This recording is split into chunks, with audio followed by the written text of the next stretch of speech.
Hey everybody, welcome to this interview episode of Thinking Outside the Longbox. As always, I am Gabe, and today on the line with me, I have Cybil Lake, writer, director, actress in Central Park Dark with Tom Sizemore. And let me tell you, this was a movie that was pretty good. Like, I enjoyed it. We watch a lot of low budget movies, and sometimes I'm a little iffy with them, but this was fun. Like, I like it. I'm a huge horror nerd, so it definitely scratched a lot of good itches. But Cybil, how are you doing today? Doing great. I'm doing great. Thank you for watching it. That's very nice of you. Oh yeah, it's what I do. Like I said, right before I was almost late to the interview because I was watching Brother from Another Planet and just completely lost track of time. So I love it. So I guess first things first, tell me a little bit about Seneca Village, because this is a little bit of history I knew nothing about. Yeah, it's funny. So initially I wrote this film, and it was like a classic, like you're stuck in a cabin in the woods upstate New York. And then I moved the film to take place in New York City. And then it opened up the door of Central Park and then Seneca Village. So the history basically is Seneca Village existed before Central Park. It was on the land of Central Park, and it was one of the first communities ever founded by free African Americans, free slaves, and some Irish immigrants. And there were schools and churches and cemeteries. That's where the horror film comes in. You know, I write this part, that she learns voodoo and from her ancestor in the past. But so Seneca Village was taken by eminent domain, and Central Park was built. These people were sort of booted out with a small little paycheck. And actually there's a sign commemorating Seneca Village in Central Park. And I had seen it before, and then I stopped and read it. And then it was sort of like a light went off. I like it in films when there's like a teeny bit of history, even when it's a horror, like a teeny bit of history. It's always nice to kind of slightly ground it, It's funny. It's a big part of why I like ridiculous shows like Ghost Adventures and stuff, because you learn a lot about where they're at. And then you also get to watch someone go, Yeah, I love it. Those are my favorite. So, the brief synopsis of the movie is that, Tom Winters is doctor, struggling with addiction. You are his lover who feels, jilted because he said that he's going to leave his wife and he never has.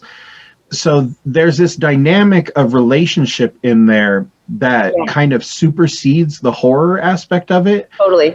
In a lot of ways, did you design the film to be almost about like loneliness, not just about like spookiness? Yeah, that's funny, because I initially wrote it more as a thriller, but it wasn't working when I edited it together. The relationship was the key part of the first script.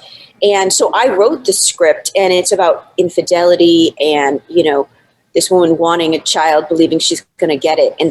And I didn't know it at the time, but I was actually in a relationship when I wrote it with somebody who was cheating. Now the red flags are really obvious. I had never had the experience, so I didn't see the red flags, which now are like really embarrassing. I don't know how. I just never had that experience before. Right. And I was like, I want a child of my own. So there's that element in Anna too. But when we put the film together as a thriller, it really wasn't working. And so we added, that's what you're probably taking in, we added the horror stuff to sort of raise the stakes, because in the first pass, Anna wasn't like, she wasn't like, she was threatening, but she didn't do anything. And then when you add the fact that she's done things, then you're like, okay, well now she's dangerous, Right. and really good at carving on her own back without looking. Who doesn't do that? Yeah, I saw that part and I was like, this is maybe the only part that has taken me out of the movie, because I have a hard time scratching my own back. But that was so adding the stakes, making the supernatural threat like a big part of it. When you went back and kind of did the rewrites, you're adding the Seneca Village, you're giving the voodoo aspect to it. Were there ever moments where you're like, maybe we should go further, or maybe we're gone too far? Actually, we could probably go further. Yeah. You know, and like this was also made like I kind of knew, like I knew in the back of my head, I needed to do a rewrite like on the script before we shot. But we had this window of time, and at the time there was no pregnancy or baby stuff, and I was pregnant. I was 5 months pregnant, so I didn't want to start showing. Of course, when we did reshoots, we incorporated all the baby and the pregnancy stuff, and Tom had that window, so we were going to shoot. And I also had this like fear, which is unfounded now. But I was like, well, who knows? Maybe once I'm a mother, I'm going to be one of those people who like stops doing everything creative. It's the opposite's been true. But like, you know, you don't know. Like, you know, there's a lot of mystery. So I was like, we have to do it. We have to shoot now. And I knew, you know, I knew that like the script had some holes, and then I tried to fix them in the editing and reshooting as best as I could. Right. You know? Trying to twist what you had into where you were going. You know, so I have 4 children, so I completely understand I have no idea what's going to happen after this. Like even on my 4th kid, I was like, not really sure what's going to happen next, or how I'm going to afford this ridiculous amount of money. It's really something, you know. I always kind of thought I'd have one, and you know that he was in the movie, and then I quickly got another. Quickly pregnant, had another, and that was like, so I can't even imagine, because I was like, that changed the game. I'm sure you know, from 1 to 2, you were like, yeah, whoa, two's enough, don't have more. I'm too selfish. I've learned I'm too selfish. all of my friends that have 2 kids, I'm like, just have 2. Like I have too many. So you know, I like this movie, and I like when movies take you to like a darker place or a stranger place, you know, that kind of thing. But like, there is that moment where I'm like, you know, Anna could just like have sex with somebody to have a baby. Like, it seems like a lot of work, and I know it's in service to the plot, but don't you remember that part where she says, and this is why we shot this scene, where I'm talking to my alter ego, and my alter ego Sarah May she says, why can't I have a baby with any other guy? And then she gives us long, complicated, such like explanation. Oh, like, I guess I didn't quite catch that's what was happening. Well, like, I'll tell you why. Because that's awesome. With Tom, they had it with the black moon and the unrelated constellation. There's something like that. And then Anna's like, oh, okay, that's why. Oh, okay. So she had started the ritual and can't have a baby till it's done. Okay, so I did get it. I just didn't put it all together in my brain properly. You had no idea how confusing it actually was. So did you... Most people, that when they put magic and spellcraft and that sort of thing into a movie, they don't do a ton of research. Like, did you do much research by way of spells or any of that stuff? Or I grew up in Rhode Island, which is really weird, but Wicca is very popular in Rhode Island. So I had like, teenage friends, and even teenage friends' moms who did some stuff. And I'm a believer in some, like, in a lot of ways. I'm not a witch or anything, but I'm actually careful. Like, for example, like I am maybe suspicious. What's the word? Like, I would never make a horror film with a Ouija board. That's out of the question. Oh, okay. And before anything that I did, I actually was like, I kind of said, this is crazy, but I was like, said to the universe, especially because I was pregnant, I was like, this kind of stuff is just for play. I'm just playing. This is, pretend. Like, I really said that before every scene, because I didn't want to put stuff out there. It's interesting. My daughter is a witch. Everybody in my household is like a different religion. Like it's crazy. It's crazy here sometimes. There's definitely arguments occasionally, but it's funny to hear.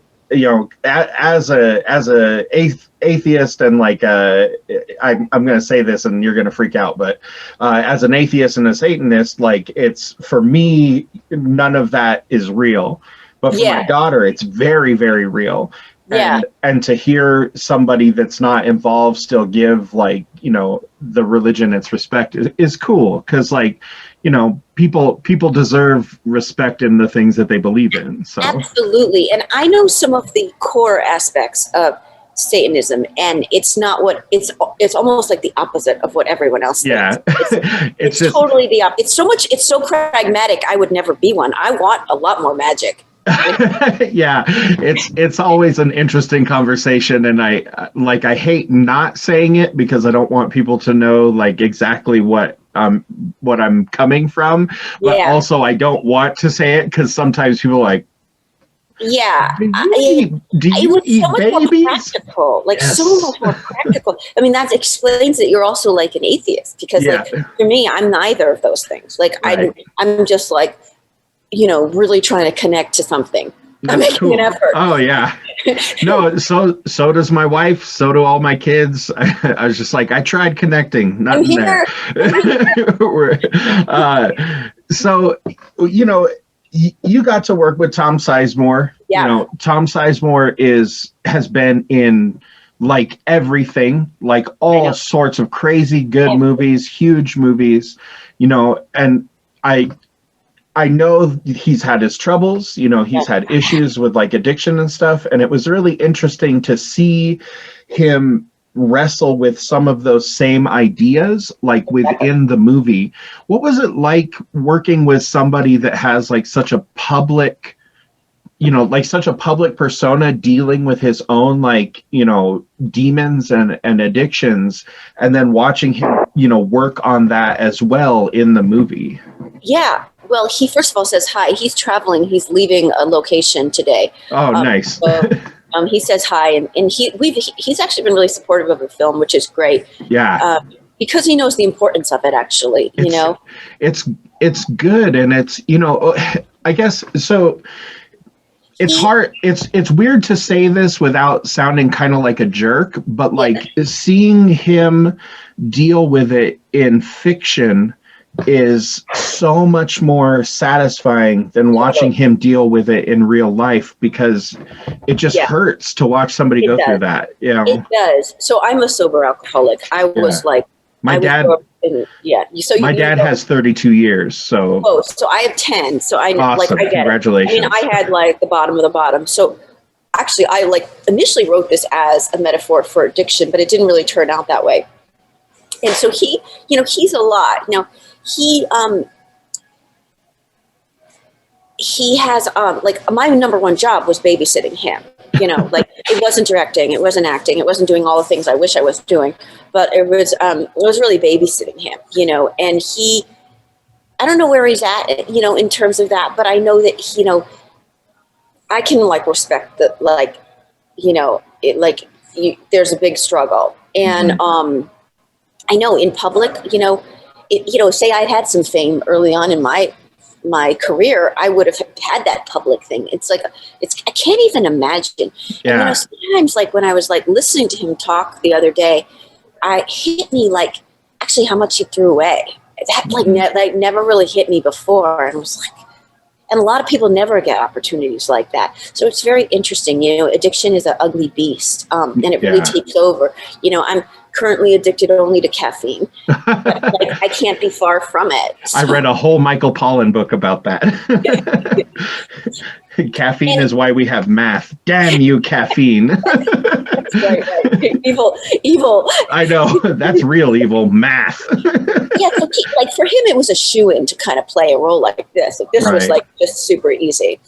It's interesting. Like we're hoping to have the opportunity a little later down the line to talk with him, and so I don't want to get too far into it because I'll ruin all my questions then. But but it was good to see it. Like my wife said specifically, that in a lot of ways she's proud of him because she's a recovering addict as well, and like to see somebody that like is put so much concerted effort in public to do that kind of stuff is really impressive. And kudos to you being honest about it too, because it's not easy. Like my dad kept that as a secret from all of his friends for a long time, and it was so liberating. Like the first time I heard him say to like one of his coworkers, I'm an alcoholic, I go to meetings, it's like, oh my God, that's so amazing.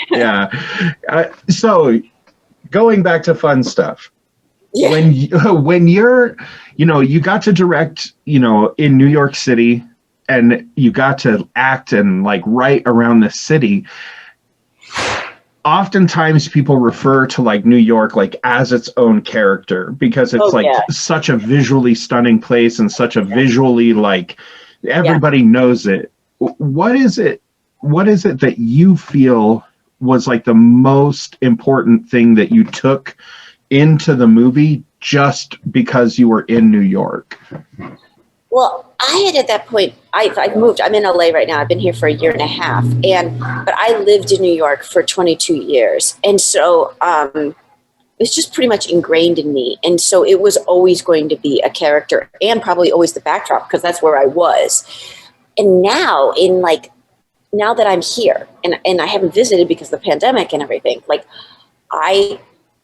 when I see the film and anything filmed in New York, TV film, now I'm like the rest of America, and I'm like, damn, that place is amazing. Mm-hmm. And I actually am still almost coming off the drug that is New York City that fed me. Like there's nothing it's something really energetic that you don't feel anywhere else. And I remember when I'd visit my parents in Rhode Island, and after about 2 or 3 days, I'd be like, I got to get back. And then it'd be like, I'm back. Yeah.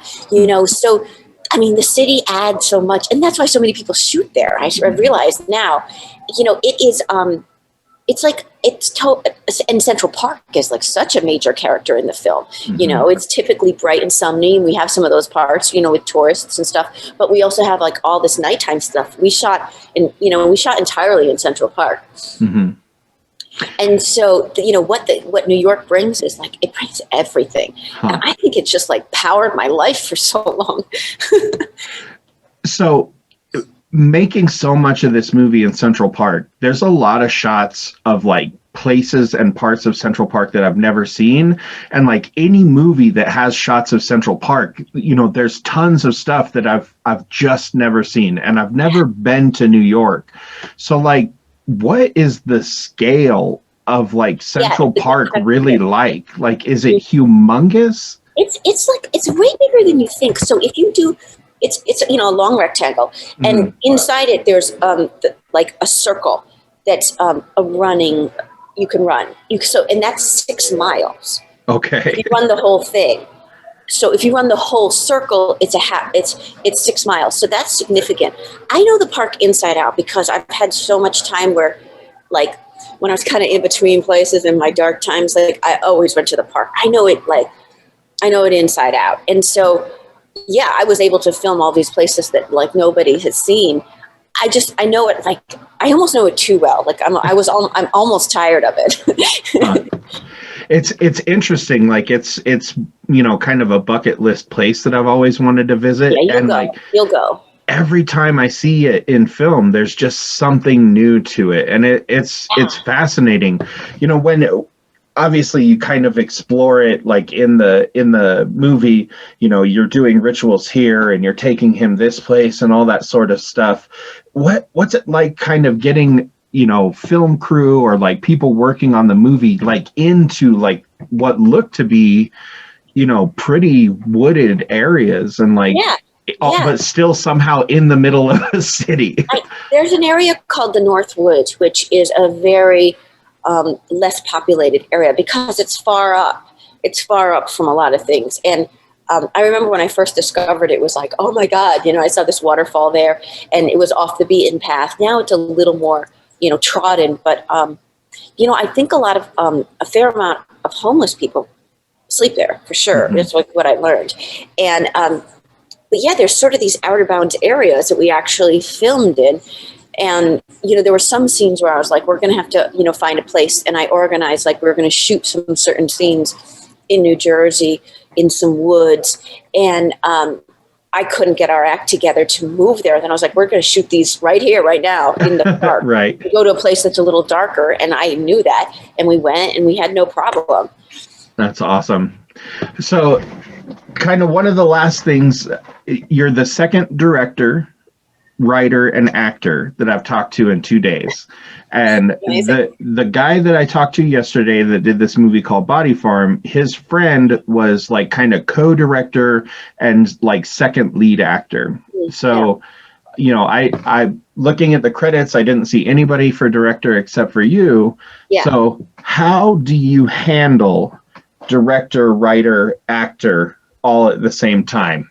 Well, the writer's done. Right. You know, and I'm pretty used to it because I've acted and directed in a lot of films. In fact, in my 20s, I made a feature film that's like was really good, but I got very discouraged and acted in it. And you know, because I was young and it didn't get in Sundance, and then like I set it aside, you know. But nowadays, like I could have easily sold the film, you know. Right. So I've had the experience, and I've done a lot of short films that way. And so for me, I mean, it's also a necessity just to turn it on and off, you know. And in retrospect, I wish I had given myself the time that I would give other actors. You know, like I gave myself, for some reason, I was like, I had to be on a tighter whip. Like, no, you don't even get a second. Like, yeah, in retro, like, next time I'm gonna allow myself what I would allow somebody else. Right.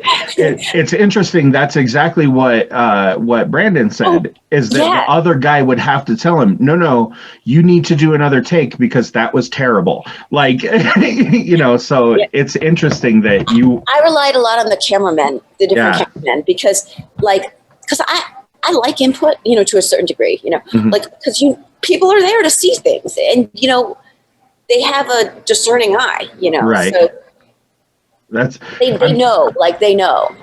Absolutely. That's awesome. Like, it's awesome that you still, even though there wasn't a second director like that guy had, you have, you know, like a little community of people that you're working with that can be like, maybe try again. So, you know, COVID is a thing. Like, it's made everybody's schedules ridiculous. Some people have tons of stuff that's in like post-production but not finished, or things that they've started on but can't talk about because they haven't actually started on it. But is there anything that we can look forward to from you that you're working on right now? I'm pitching a bunch of projects to different producers right now. One's called Bicoastal, another one's called White Lies and Darker Ones. And so I'm really hoping like this is a stepping stone to get these other bigger projects out. Nice. That's awesome. And, you know, as we're kind of wrapping up, how can, like, you know, our fans find you, keep track, and then also find the movie so that they can also enjoy it? So I'm glad you enjoyed it. February 2nd, Amazon and iTunes. February 2nd, which is like 5 or 6 days away now. Wow, it's amazing. Oh, and, good Lord. And then in the centralparkdark.com, and then I'm cybillake.com, and then I have Twitter, I have Instagram, I have all the things, Facebook and all that. Facebook, of course. Of course. Well, thank you so much. This has been such a pleasure. Of course. Thank you so much for making a movie. You know, it's one of the things that we always say on our show is, like it or not, like, you have to give respect to the person that made it, because I didn't make a movie, you did. So good job. Thank you so much. Yeah. Yay. Completed it. That's I can't imagine how satisfying that is. Like, I've written a book, and when I finished it, I was like, I'm never writing a book again. And then, you know, I've started several times, and I'm like, no, this is too much. Do it. Finish them. Get them out. Get them out. That's awesome. I know. I mean, I'm definitely everyone's advocate, because, like, you really have to, like, choose yourself, you know? Oh, yeah. Like I don't have a manager or an agent. Like, I don't have a producer, like, asking me where my work is. Like, I have to, like, keep creating. Right. Yo, I feel if I want to. Right. You know? If that's your dream, you got to chase it, right? Yeah. That's awesome. Right. Well, thank you so much. Of course, Cybil, thank you so much for being on the show. And hey, once you get something going again, feel free to contact us. We'd love to have you on again. I'd love to. That's a great idea. I will. Yeah. Awesome. Okay, bye. Bye.